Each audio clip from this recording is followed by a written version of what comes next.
अरब में अमेरिकी नागरिकों के लिए हाई अलर्ट जारी किया गया है। अमेरिका ने तुरंत अरब छोड़ने के लिए कहा है। अपने नागरिकों को, अमेरिकन सिटीजन्स के लिए ये हाई अलर्ट जारी किया गया है। कहा गया है कि जरूरत पड़ने पर तुरंत निकलने की तैयारी रखें। अरब में कभी भी हालात बिगड़ सकते हैं, ये अमेरिका कह रहा है। अमेरिका ने अरब देशों में रहने वाले अमेरिकियों के लिए एक तरह की एडवाइजरी जारी की है, उन्हें अलर्ट किया है।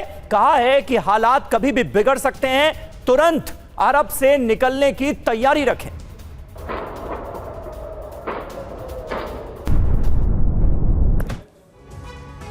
किसी भी विनाशक जंग अमेरिका ने कहा निकल जाओ। क्या कुछ कहा क्या है किसी भी विनाशक जंग को लेकर? अमेरिका की तरफ से क्या बयान सामने आ रहे हैं? इस पर ईरान का क्या पलटवार है? क्या दावे किए जा रहे हैं किसी भी विनाशक जंग को लेकर? ब्रेकिंग खबर ये कि अमेरिका ने अपने नागरिकों के लिए चेतावनी जारी की है। अरब देशों में रहने वाले अमेरिकी के लिए हाई अलर्ट जारी किया गया है। अरब देशों को तुरंत छोड़ दें या फिर निकलने के लिए तैयार रहें। कई देशों के एम्बेसी ने सेफ्टी एडवाइजरी भी जारी कर दी है, यानी कि जिस तरीके से हालात बन रहे हैं उसको लेकर ये एडवाइजरी जारी की गई है। एक और ब्रेकिंग न्यूज ये कि अमेरिका ने कहा अरब में कभी भी हालात बिगड़ सकते हैं। इन देशों के लिए अलर्ट जारी। वो कौन से देश हैं ये भी जान लेते हैं। Israel, Kuwait, Jordan, UAE, Qatar, Oman, Saudi Arab, Bahrain, Lebanon, Iraq. तो एक तरफ तो बयान सामने आ रहे हैं जंग को रोक दिया गया है, लेकिन दूसरी ओर एडवाइजरी जारी क्यों की गई है? सवाल ये भी। अमेरिका ईरान पर बड़ा हमला करने वाला है। अमेरिका हमला करने का ऐलान कर चुका है और हमले के जवाब में ईरान भी बड़ा हमला करेगा।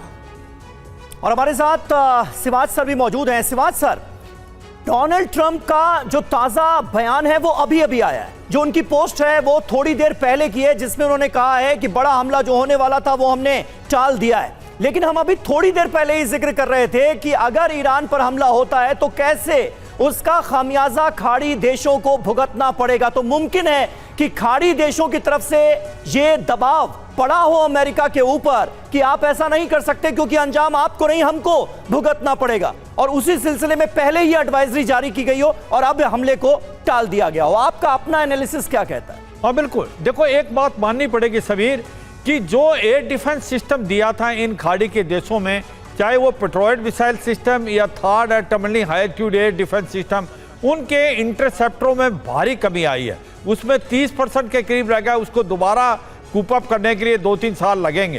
तो अगर दोबारा हमला होता है अमेरिका ईरान पे तो ईरान तो पलटवार करेगा। वो तो एक एसिमेट्रिक लड़ाई लड़ रहा है। उसने पहले तो बंद कर दिया स्टेट ऑफ हॉर्मुज, मगर इन देशों पे जब हमले होंगे, चाहे वो बहरान है, कुवैत है या आपका जॉर्डन है, वो जहां पर हमले अभी हुए थे उसके साथ यूएई, सऊदी अरेबिया, लीबिया और बाकी जो खाड़ी के देश हैं, कतार, उन पे भी हमले होंगे और इन देशों पे बहुत ज़्यादा कोलेटरल डैमेज होगा। और कोलेटरल डैमेज उनके डिसैलिनेशन प्लांटों पे, एनर्जी सेक्टर और टूरिज्म बर्बाद हो जाएगा। तो मुझे लगता है सबसे ज़्यादा प्रेशर डोनाल्ड ट्रंप का इन खाड़ी के देशों की तरफ से आया है कि अगर आप हमला करेंगे ईरान पे तो ईरान हमारे ऊपर हमला करेगा, नुकसान हमारा होगा। अमेरिका यहाँ से बहुत दूर है और मुझे लगता है ये अब डोनाल्ड ट्रंप को भी समझ आया। जो एक और पॉइंट इजराइल का आ रहा है, हमें समझना चाहिए इजराइल अभी तक इस लड़ाई में आया नहीं है, बहुत समझ के चल रहा है क्योंकि जो इजराइल है उसकी भी बहुत प्रॉब्लम है। उसके अंदर भी एयर डिफेंस सिस्टम जो है आयरन डोम काफ़ी कमज़ोर हुआ है और अगर लड़ाई दोबारा स्टार्ट होगी तो ईरान के हमले बहुत सटीक होंगे इजराइल में, जो पहले भी थे। और इजराइल के पास हथियारों की कमी है, वो अभी इसको प्रिजर्व कर रहा है। मुझे लगता है दोनों तरफ से गुड सेंस प्रिवेल हुई है। लड़ाई ना अमेरिका चाहता है और ना ईरान चाहता है और किसी हद तक इजराइल में भी अब बदलाव आया है।